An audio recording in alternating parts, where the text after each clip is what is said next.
marker. Cursed review. Let's go, baby. Action. What's going on, Alamo City Movie Talk fans? I'm Ryan D, aka Ryan680. I'm Angela, that cat lady Ange. And this is Alamo City Movie Talk, guys. Well, we're not talking about movies, ladies and gentlemen. We are talking about a TV show. Thank you to Netflix once again, guys, for giving us the opportunity to watch this. Cursed, ladies and gentlemen. Katherine Langford plays Nimue, encounters a young Arthur on its quest to find a powerful and ancient sword. Let's get right to it, guys. Stay tuned. What's going on, Alamo City Movie Talk fans? I'm Ryan D, aka Ryan680. I'm Angela, that cat lady Ange. And this is Alamo City TV Reviews, guys. We're changing it up a little bit, doing TV shows now that movies got pushed back and everything. So yeah, let's get right to it, ladies and gentlemen. This is our review of season 1 of Cursed, guys. Thank you, Netflix, once again for giving us this opportunity. You gave us back when we went to watch Warrior Nun, and now you gave us this, which is another amazing opportunity. Thank you guys so much. And I'm a little bit hurting right now. I just got my wisdom teeth out, so I'm literally 3 days ago. Yeah, if I'm stuttering or if I'm like hurting or if I just forget words, I do apologize because it's really hurting me. But let's get right to it, man. This is how the passion comes in, right? Let's get right to it. Angela, what do you think of this series? Right out the bat, Cursed, we were really excited to see what development we're going to see here, of just the quest, and it almost has that same charisma as fantasy, drama, adventure, and it has that same charisma, tries to carry it, of that Game of Thrones style. I would say definitely, yeah. For me, it has like a fusion of Witcher and Game of Thrones. Mm-hmm. Like that's how it came across when I first started watching it. I was really excited about Katherine Langford. I really liked her from 13 Reasons Why. Yeah. So I was really excited to see her kind of like... Sorry, Knives Out too as well. Yeah, Knives Out too. So I was really excited to see her also in like a new series. I really love her. And I think I fell in love with the character like right off the bat. Like I really liked her character. I thought the whole plot story, the main story, it's featured around like this reimagined Arthurian legend, right? Yeah. About King Arthur and everything. But obviously it's a young Arthur, so it's before he, Yeah, we're not gonna mention any spoilers. We'll save that towards the end. We will mention spoilers right before, but we're not mentioning any spoilers right now in our first review, guys. But I like the main story. Yeah. And then there's a lot of different sub stories that fall within, And and this is an American best-selling book, which we have not read. Yeah, we have no knowledge of the book. We just read a couple synopses of Frank Miller and Tom Wheeler. So the series is set to premiere on July 17th, this coming Friday, guys. And here's the thing: when you change up a legend like this, we all know the legend, we all know we all know these different adaptations from it. I saw it when Guy Pearce did the King Arthur with Charlie Hunnam. We've seen these different adaptations of this of a movie like this or a series like this, and now to see it twisted and turned around all over again, retelling a story, actually has a refreshing take on it. It doesn't feel like an Arthur story whatsoever, which I'm excited and was happy about. I was happy to I was very content with it because I was just like, this better not be like a Arthur story and just not better surround. So that's one thing we'll say. It is not an Arthur story, at least not in my opinion. Yeah. It is focused around Katherine Langford's character, Nimue. But she holds this mysterious gift that we're not going to talk about, but the mysterious gift who is destined to become a powerful, what's written from the book, Lady of the Lake. So we will acknowledge that, and you do see that a lot. You do see her struggling throughout this series. You see her struggle. This is 10 episode series, guys, so 10 episodes, which I feel like, I don't know, I feel like 10 episodes wasn't even enough. The way the story goes, there's so much story to be told here, and and I know what you mentioned earlier when we were watching it. We were towards the end. You mentioned it felt cramped. Yeah, it was weird. So this is a weird series to where this is the first time I ever watched a series. I don't know if that's same with you, but this is the first time I ever watched a series where it felt like everything was crumbed into one season. It was weird. I don't know how to explain it, but it was very different and very weird. I feel like Netflix really pushed for it because they're all like, we gotta hit all the notes. We gotta hit everything all in one. Also, Netflix has a track record of canceling everything. Shows. Everything after the second or third season, they just cancel everything. So I can see why you said, I think maybe they pushed to have a lot of the stuff happen in the first season. So I can understand that, from a business perspective. But I agree with you. It is a lot to take in. There's so many things happening, so many different characters, plans, story to be told in 10 episodes. I mean, they're about 45 minutes to an hour each-ish. And, like, comparing to something like we said, we compared it to Game of Thrones earlier. Game of Thrones had a lot of build-up, but they had so many seasons to tell the story. And we see this a lot. We saw this in season 1, how they just tried to tell different stories. And I feel like there was a lot more story to be told. I feel like season 1 could have been, I feel like it just could have been more story to be brought. I feel like it could have gone 13 episodes. I think they should have gone 13 episodes. And, I feel like there was so much more story to be told. But yeah, so going into this, the first 5 episodes, I would say, as really good introductory. We see the violence acts. We see the violence of Frank Miller style, 300. It's great. I mean, that violence was so the blood is like literally coming on the camera as we speak. It's just like, I love it. I feel like as much story as we got, there's a lot that we didn't get. A lot about different characters or clans that we know where they are now, but how do they different get there? Kingdoms, right? So I think, like I said, I mean, it could have been more build up or more story in the first season, but there was a lot of action, which is very a lot. Keeps you intrigued, and also a lot of story too. I feel like it was balanced, kind of the same. I would say a little bit more story than action, because there were some plots where it just like it was a few, like I want to say 2 episodes that were just storytelling, and maybe like 1 or 2 scenes action, I would say, out of those 2 episodes. So, but yeah, so I mean, I just felt like there was a lot more story, like I said already. And yeah, so a magic, who would have thought magic comes into magic and religion do not mix. And we see it do not mix at all in this series. We see the Red Paladins. We see King Arthur, who is around this time. And, we see the Sword of Power. Everyone's after that sword. Everyone's after that Sword of Power. And yeah, it's almost like Game of Thrones, like we were saying. Like, it's just everyone's after the sword, and the sword has the power, and the sword has the power to give you the throne. It's essentially like, around the time everyone's just trying to compete for land. They're trying to be the sovereign leader, the sovereign kingdom, solid power. And then, what would help them come to this is this Sword of Power that, is part of the story. And you see all these different clans and kingdoms fighting over it. So many, each with their own agenda, each kind of like betraying each other, aligning with each other. So it's really interesting to see that like politicking come into place.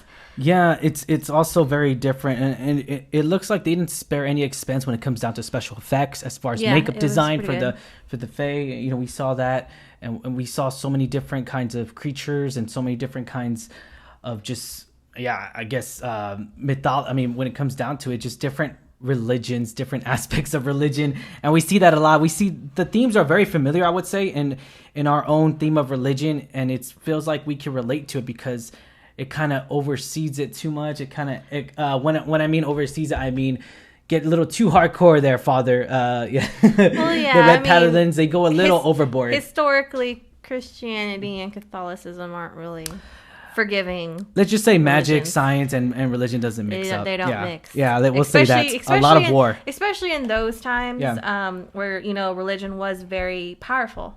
Religious sects were very powerful. They were essentially aligning themselves with kingdoms.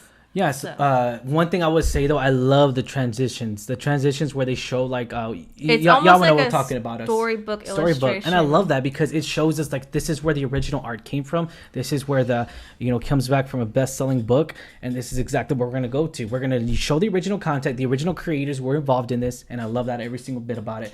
And yeah, so let's go to the cast a little bit. Katherine Langford, how did you like her? I mean, I know you mentioned in the beginning, the problem with, she's good. She's a good actress. I would say upcoming actress. I just feel like she hasn't had her role where she really could excel in that sense. But then again, she hasn't had that many roles, so it's not, not to say like she's a bad actress, but I just feel like her emotions weren't there for me. I don't know why. I feel like they weren't really there. Well, to be fair, I don't think her character is supposed to be emotional.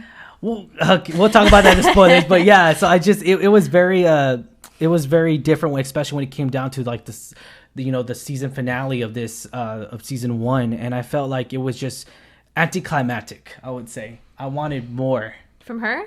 from her. I wanted there could have been more story to be told. I wanted more story. I wanted more action sequences when it came down to the to the last episode, and we really didn't get that. We get action sequences, but it wasn't as enough to balance out episode 10. I mean, I think the characters, all of them, could have had more development. Definitely. Yeah. I think easily they should have split. Like half of this should have been in season 1, half should have been season 2. That way, you have that time to develop each character more, I guess, story or subplot more. Yeah. But overall, I think the actors and actresses did pretty well in their roles. I really liked Katherine Langford. The only thing is, I feel the same way with you when it comes to Arthur. Yeah. The actor who played Arthur. I think he was okay in my opinion. I mean, he was good, but I think he was overshadowed a lot because well, it's her story. It is her story, but he's supposed to be the great King Arthur, right? Yeah. Eventually, in time, in that it is Arthurian legend. A lot of these characters are centered around Arthur, and I just feel like maybe he just didn't rise to that occasion. But again, it could be the story. It could be the story. Yeah. It is not his story. Yeah. Maybe, if there is a season 2, that will continue to develop. Yep. Agreed. I could agree to that. I love, too, as the Red Paladins, Peter Merlin, he actually comes out as the leader, the father leader of the Red Paladins. And, wow, he just does this great. I love his energy. I love the darkness in him. I love the religious side of him. God, he's so great at it. It's so great to see how he twists religion. His voice, though, is so calming and aggressive and I love this. He says this. This is the true crusade, and I just can't say it, but the way he says it's just really great. And that's awesome. I think that's like what makes such a great actor. You can invoke so much fear. Just by being so calm. Like that's like the true indication of like a psychopath. Like you're so calm, but yet you strike so much fear in so many people. I'll say that. So many people. And here's the thing, I wanted more story to be told here, and then also we did Daniel Sharman. And we'll see more and take into what we will mention it. We will mention in spoilers, but let's just say Daniel, he plays a really good character in this, and we start to care about him. I liked his character development a lot more than any other character. Yeah. We see a lot of character development between everybody, but I just feel like you said already, Arthur was very let down. I would say I feel like I wanted more. I wanted him to start out okay as this kind of person, whatever. And then I wanted him to succeed and be better, but he didn't excel. He did, but it was really towards the end, maybe the last couple of episodes, maybe in my opinion. I just wanted to see more of a character arc for him. But again, it's not his story. It is Nimwe's story. But again, this opened it up to if there is a season 2, I would want him to continue developing. Let's go to Skarsgård. Who would have thought Angela found that out? He's actually, I didn't know this. He's actually from Vikings. That's crazy. That's another good show to watch. He's from Vikings. He's from Westworld. And who would have thought he's the brother to Alexander Skarsgård and all that? Who would have thought that? Great Skarsgård. Yeah. I'm sorry, I apologize. I did not know that. It's bad that I didn't know that. I saw Skarsgård in the very first episode opening credits, and I was like, He plays Merlin, by the way. He plays Merlin. Really good. Ancient wizard. Definitely a different take of Merlin, I would say. Yeah. I liked the take. I liked his character arc as well. It was just a little confusing. He's kind of like ulterior motives a little bit. Yeah. But overall, I really enjoyed him acting as it was really good. I liked him as Merlin because Merlin, he really shows like he cares about the world in general. The realm. We'll call it the realm. They don't say the realm, but we'll just call it the realm. Let's just say he cares about it so much that he just travels anywhere just to make sure the realm is safe. And that's all he cares about is the realm and just make sure that even though it may not seem like that at first, that's really what his motives are. Like he really does want to have peace-ish in the realm.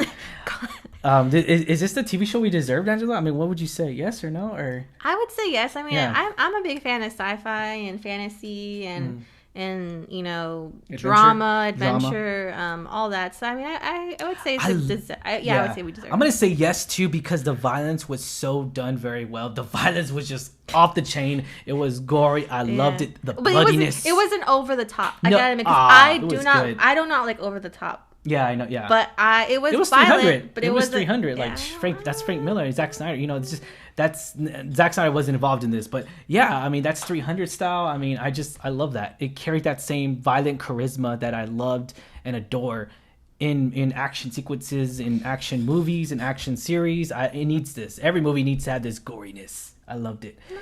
It was like Game of Thrones. It was like that Game of Thrones charisma, just not as bloody. Because the blood was getting on the camera. That didn't happen in Game of Thrones. Let's just say, okay, I would say this. The best bet that Netflix is trying to do here is trying to make this the Game of Thrones, like to get people involved in this and to make sure that, they create this world, this realm where like, hey, more seasons are to come and all that. I hope. Yeah, we hope. Yeah. So let's go ahead and review that last episode. I mean, let's talk about that last episode real quick. I mean, was it all as you expected? The episode 10 is called The Sacrifice. Was that all you expected when it comes down to the season finale? I mean, did I have high expectations? Yes. Did it meet it? No. Yeah, I'll say that too. It was a little bit of a letdown, especially the way it ended. But again, it does open it up to, is there a season 2 or is this how it's supposed to end? Again, we haven't read the book. So we don't know how the book ends. Maybe this is the way the book ends. You can tell us if you've read the book. Yeah.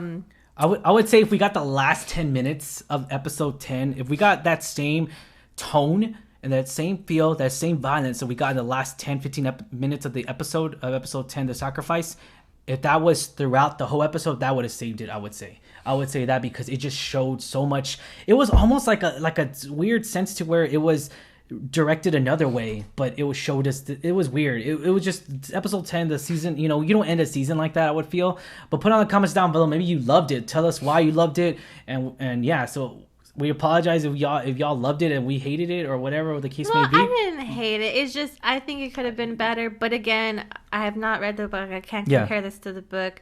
I think it opens it up to a potential season possibilities 2. Possibilities definitely. Hopefully I would like to see more of this, to see the characters again. I wanted more war. I'll say that I wanted a lot more war. I wanted a lot. So there's this whole buildup of the struggle between all of these realms and all these kingdoms, clans for this sword, and it's all of that climactic moment happens in the last episode.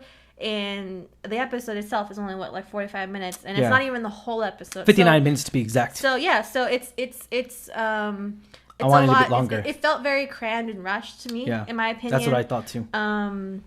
So again, I really enjoyed it, but I did not like the way it ended. Or the build up to the ending. Yeah. I felt it was anticlimactic. But let's get to ratings, and then we'll talk about spoilers, guys. Stay tuned. Ratings, what do you give this? Rating 1 out of 10, 10 being the highest, 1 being the lowest. I'm going to give this an 8. I'm going to give this an 8. It could have been a 9 I'm giving it high rating enough as it is because I love that adventure style. I love that feel. It takes us back to where, the time where swords, arrows, I love all that. I love it. He definitely loves medieval-ish times. I would give it a 7. Okay. I think I really liked all the characters. The story, I love the fantasy. I loved how it had magical elements to it. Different creatures, like you said. I liked a lot of the subplots. And I would give it rating higher if I knew for sure there's another season. It could have already been announced, but again, I haven't heard anything about a new season. If I knew this was continuing, I would for sure give it a higher rating because I'm okay, great, more story. But because I don't know, and we're not, if that's just it, I would be very. And we're not saying it because it does leave you with the taste of something more, but. That's the thing, though. With Netflix canceling shows like they just did last week, we don't know. We don't know. So we're just saying there's possibilities there. It could happen. We're just saying it's because Netflix might not let it happen. So that's it. We'll say that. A lot of business decisions. It's all business. All business. So I would really, really want a second season for this to happen. I want more story. But if that is all we're getting, if this is all we're getting, that would be a little bit disappointing in my Very disappointing. very disappointed. I'll be like, dang, I watched the season 1 for nothing. Oh my god. No, okay. I enjoyed it. I would thoroughly enjoy it. I would watch it again. Okay. All right, let's get right to it, guys. We're gonna mention spoilers, guys. Spoilers. If you do not want to watch spoilers, be sure to check out be sure to check out our other videos, guys, on the top below, on the very top, or check us out on the side, bottom, wherever the videos can be. Be sure to check out our other movie reviews. We also do movie reviews, guys, and be sure to check out anything else. Vlogs. We got vlogs coming out, our podcast as well, guys. All right, thanks for watching. Let's get right to it, Angela. All right, now Excalibur. Is it the sword or is it not? I mean, the sword of power. I don't know. We don't know. That's one of the big questions. Was maybe they explained it in the book. Tell us. Arthurian language. It is Excalibur. That is Arthur's sword. It has to be. It has to be. I can't imagine. The Devil's Tooth. That's what they call it. The Devil's Tooth. The Devil's Tooth. The sword of power. They call it a whole bunch of different names. Is this Excalibur? I don't know. We don't know. Does it come into Arthur's hands for a brief moment? Yes, it does. Yes, it does. But it's weird. It's like it doesn't feel like it's steals Arthur. It. Yeah, but it doesn't feel like it's Arthur. Like when he puts it in his hand, I was thinking he was gonna say something cheesy like he was gonna hold it and then like lightning was gonna happen or some weird thing was gonna happen and it was gonna be like, oh, it's not my time yet, or something like that. I really wanted that. I know it's cheesy as hell, but I really wanted a sense to where like, hey, it's gonna happen eventually. My personal thing is, okay, so I think that Nimue is the main character of the story, right? She's the main one. She's holding the power. It even says in the beginning, before Arthur, there was the Lady of the Lake, the Nimue, right? The way it ended, we don't know if Nimue is still here or not. Yeah. So maybe the sword wasn't as dramatic when it was in Arthur's possession because it was in Nimue's possession. Yeah. So now it's in Merlin's possession. So Merlin was the original owner, and we see that happen. So maybe that was crazy. First off, that awesome scene of Merlin in episode 10 was off the chain. Like, dude, as soon as he got it in his hand, his eyes went like a lightning bolt. That was amazing. What made that scene so special was the whole series. It's been implied that Merlin lost his magic, and he's been around for 700-800 years. Correct us if I'm wrong, but old. Yeah, he's been around for ages. And we actually see Katherine Langford goes into his past and sees that he actually hold it. The sword, it was destined for him. It was made for him. Come to find out, it came from him. Literally from him. Yeah, and with his magic, and now he's a drunk, and now he's just knows for his expertise. He's more smart like mouth. Yeah, he's more like the con man. Yeah. Like he relies on like his reputation. Yeah. So like it's implied he on his advisory. Yeah, on his advice. So it's implied he doesn't have magic or he's not as powerful anymore. So to see him take the sword back in the moment of need. Yeah. And become all magical with the lightning and take down all these guys. That was really awesome. Yeah, that was awesome. That was amazing. So we did find out too, as well as Merlin is Nimue's father, which was crazy. Which is weird. That's crazy. I thought it was weird. I thought it was kind of like, I mean, it's believable, but for me, it was kind of predictable a little bit. I think that's where Merlin's character development shifted. Yeah. As soon as he found out, he was a father. He had something to care for in this world other than just getting drunk and just surviving. Me personally, I really liked that aspect of it. I thought it was a twist, that we really didn't see coming. I still really liked Merlin's character. Aside from that, I really liked his development. But I don't know. After seeing everything happen, I don't know what happens with that sword. Yeah. To circle back, I don't know what happens to the sword. Eventually, if it is Excalibur, it eventually has to come to Arthur's possession somehow again. Exactly, yes. But the way it ended, we don't know what happens to it, to Merlin and to Morgana at the very end. Where they go, I don't know. Yeah, and that's another thing too. It's just like we go back again, like it's the sword, it's the ancient sword. We don't know if it's Excalibur. It has to be. It has to be. And I mean, co-creator, they're both involved. Tom Wheeler and Frank Miller, they're both involved in this. So I think they're leading us to think like maybe it's not, but it is. But we call it different names. The Devil's Tooth. We call it the Sword of Power. We call there's a couple names that it has, but they don't ever refer to it as Excalibur. Yeah. So it really leaves it up to your imagination. Do you think this is Excalibur? Does all the evidence kind of piece together? Yeah. It could be. It could not. We could be very wrong. I personally think it is, and it will eventually come to Arthur if there's a season 2.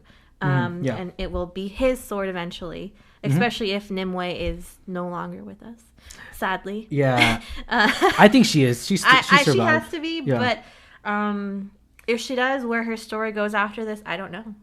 I really don't. Let's go switch shifts over to the Weeping Monk. It's actually Lancelot. Ooh! Who would have thought that? Like, we found that out. You found that out on episode 10. Last episode. Yeah, which is kind of funny because we're just like, okay, if it's Arthurian legend, where's everybody? Like, where's Lancelot? Where's Percival? That's an interesting thing. So Arthur and Lancelot are like different ages supposedly here. Best friends in traditional Arthurian language or legend. So I mean, the way this is set up, it's very different. Like you can't see that happening, but it could change because again, Lancelot was my favorite character development. We see him change so much. I like that a lot too. I like the Whipping Monk. He was awesome. So I called it though about like 3 or 4 episodes in. I was like, you know, what would be ironic if he was a fae? You know, he spends his whole like series, you know, hunting down fays, tracking them. He's so good. He has the hood. The hood, like he's a Lord. Jedi. Like a Sith Lord. Yeah. A Sith Lord. Get out of here. A Jedi. Yeah. But he spends the whole series. He's so good at tracking them. Such a good swordsman. And he lets Squirrel live, which we actually find out later in this season that he's actually Percival. Dang, who would have thought that? Trail. All connected, man.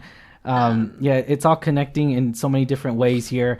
And then, so we find that out as well. And then Frank Miller actually makes a cameo in here as Brother Hordy, a Red Paladin monk. So yeah. We apologize. I didn't spot him. It's a lot of characters. And maybe he was a Red Paladin that was not maybe like a 1 or 2 scene character. I apologize. I didn't catch him.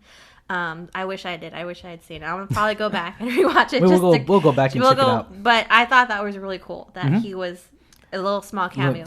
Yeah, exactly. And then we find out that Ingrain is actually Morgana and is Arthur's sister. Oh yeah, Morgana. Yeah. So I liked her story, but it was very weird, confusing. Yeah, it was. I felt like her story was very complex because they didn't really shed too much light. They weren't really directed towards her, which I felt like was kind of missing hit there. Like I felt like you could have exceeded on her story. It's like I said already, it was crumbed up. There was a lot of story to be told, and eventually you're gonna have characters that didn't follow through that are missing. We're missing chapters. I feel like I'm missing part of the story here.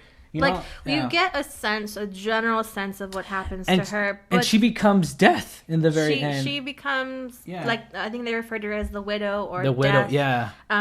She said she kills the former Widow and she became her. Yeah. I mean, I could have missed that scene when that happened, but again, a lot of it was really crammed and rushed. I liked her character, but it was just so many things I feel like we're missing to fully understand what was going on. Like, there's a scene where she's in the cave, trying to reach, like, Nimue throws the sword out of, anger or like frustration into the depths of this cave, and Morgana comes to retrieve it, and this is when her story kind of jumps into this whole mystical I just feel like we missed like I said, I just feel like we missed something. I feel like there was more story to be told there and we didn't get that. And so I mean, I really liked her. I really liked the actress, but I wish I had heard Fate more. And Destiny, ladies and gentlemen. Fate and Destiny, kingdoms coming together and fighting off once again. We see the Ice King, we see everyone, the red he was kind of like, in my opinion, like kind of like the wildlings from Game of Thrones. King. And then we see a lot of kingdoms offering to other kingdoms behind each other's backs, where they make side deals and then they cross other people, and then it's just a lot of mixtures in there. Yeah, so which is easy to follow, but it just kind of, I felt like I wanted more of the episode. Like it could have been longer. Yeah, again, like I said, I think they should have taken the first 5 episodes, really expanded that, and make that the first season, and then I'll say the last 5. No, but like in the last 5, make that season 2 and expand it. Okay, gotcha, I think like they should have really expanded a lot of more stories, more characters. I mean, we get King Uther, and we get his whole who's side such story. a child. God, he's such a... I mean, he reminds me of Joffrey, but yeah. No, Joffrey's worse. Joffrey's worse, but he's just a whiny baby. Yeah, he was definitely not fit to be king. You know, definitely spoiled, not really knowing how to rule the kingdom. He's obviously letting the Red Paladins run siege through his, lands, doing nothing about it. Yeah. People are definitely unhappy, but he relies a lot on what his mother, and Merlin. Yeah. So he's very well, he finds out he's a bastard child. He's not really bloodline to the throne. Which is crazy. That's a plot twist I didn't get. Yeah. I didn't see coming. Again, the book's probably a lot better, guys. We do apologize on that. The book's probably a lot better, and in many cases, it does come down to maybe these details are in the book. Yeah. We apologize. We haven't read it. But I wanted to see more story or more development with a lot of these characters. I really liked each of their little sub. I did. It was enough to keep me, entertained, interested, and that's the thing too. That's why we're talking about. That's why we keep saying, I wanted more. I wanted more of this. I wanted more of that character. I wanted more of this story because we care about it enough. It's interesting enough, and it has the entertaining value of it. But it was just like, hey, it wasn't enough plot. It wasn't enough story, I felt like. And again, probably the book's a lot more story developed. It's always happened that way, especially with the Harry Potter books. You read a Harry Potter book, they're totally different from the movies. It's crazy. You have these side stories that are happening in the Harry Potter books, and we don't see that at all in the movies. And then Game of Thrones, my friends read the books. They said it was different. But those are aged. Yeah, that's totally Lord different. Of the Rings, probably too. Yeah. Oh yeah, most definitely. And yeah. So, but again, this is just we're basing it off the series because we have not read the book, guys. But yeah, so I can't. And then the Green Knight. What happened to him? Because So that was another thing. That's a little weird. I think there has to be a season 2. Netflix, please make a season 2, please. Yeah. He's the Green Knight. He's a protector of the Fae. And, at the very end, he gets super injured. He mentions to Percival, or Squirrel, who tries to free him, I can't walk. Obviously, the Red Paladins captured him, tortured him. He's really injured. And Nimue does some kind of power. Some power to kind of... She gets green again, he's power. He's basically enveloped in grass and greenery. He's becoming the earth or something. Something's happening. I don't know if he might be healing. I think he's healing to a sense, but we don't see much more of it. And that's why, if there's no more season 2, if this is it, I would be very disappointed because there's just so many open things left. And if they do come out to season 2, which I hope they do, because there's a lot more story to be told. And make sure you take this review into consideration because this is what's going to change. This could be the game changer. We want to know. This can be the game changer. You have to have more story. You have to excel that. I think this series definitely has a lot of potential to expand. Definitely. I really want to know what happens with so many different little plots in this, not just the main one. What happened to Nimue? No, there's so many things I want to know that the audience, when you guys watch it and see it for yourselves, I'm sure you guys will have your own questions as well. Your own, like, I want to know what happens to this, or I want to know what happens to this, or have your own theories of what happens. So I think that's really exciting. But please, Netflix, season 2. Season 2, guys. Alrighty, guys. As always, I am your host, Ryan D. Ryan680, my lovely wife. I'm Angela, that cat lady Ange. That crazy cat lady, guys. Be sure to give us a thumbs up on our review, guys. Be sure to check us out on other videos as well. And thanks for watching. Thank you for making us a part of your day. Be sure to hit that subscribe button, guys. Catch you later.